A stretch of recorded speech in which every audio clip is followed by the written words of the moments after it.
So I think this is what we need to do. We need to compile a very organized and extensive list, categorized according to like the severity of the crimes, the number of victims, whether the victims were killed or just injured, etc. A list of all the anti-white racially motivated crimes that have occurred in, like, I don't know, let's say the last 10 years. Now, I know Colin Flaherty with White Girl Bleed a Lot covers some of that stuff, but I think like what we need is like a database. We need to, and it needs to be very well organized, and it needs to be something that's easily accessible for internet debates, because this is a subject that comes up a lot in debates. Because, I mean, quite frankly, it's a valid point. It's a very valid point. Like, the media completely underreports these instances. And it often shocks people to find out how many there have been. Like, instances of mass killings of, targeted at whites by black males. There was the Connecticut workplace shooting. There was a Kansas City mass killing. There was in Fresno. There was another one. Also in Dallas and Baton Rouge, there were two that were targeting cops, which I see as anti-white simply because they see the cops as kind of a manifestation of whiteness, regardless of whether or not the cops themselves are personally white.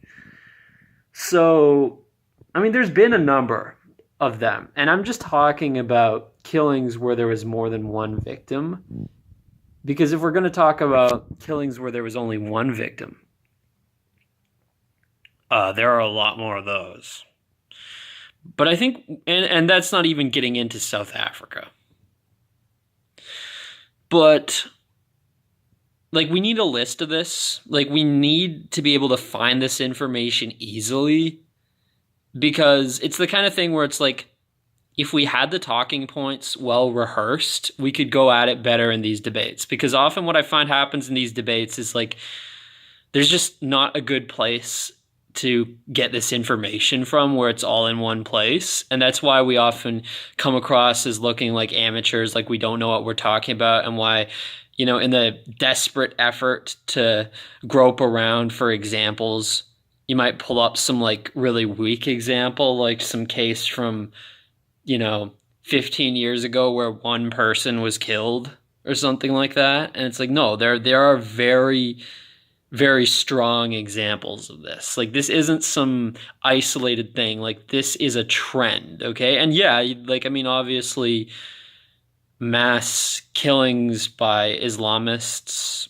are also a trend. Same with, yes, we have to admit it, mass killings by white nationalists that's a trend. But the thing is, the media will report on those trends. They will not report on the trend of mass killings, racially motivated mass killings by black men specifically, against whites. And I mean, maybe there have been some of these by other races too, but it seems to be predominantly by blacks. And now the interesting thing, another interesting aspect of it is I would argue that these mass killings could also be classified as left-wing mass killings. Not just simply racially motivated, but also motivated by left-wing ideology.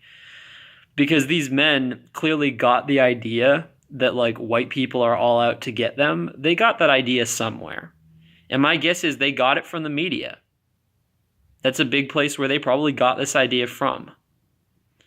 So I don't think we can simply dismiss this as something that the media had no hand in instigating. I think they had a great hand in instigating it.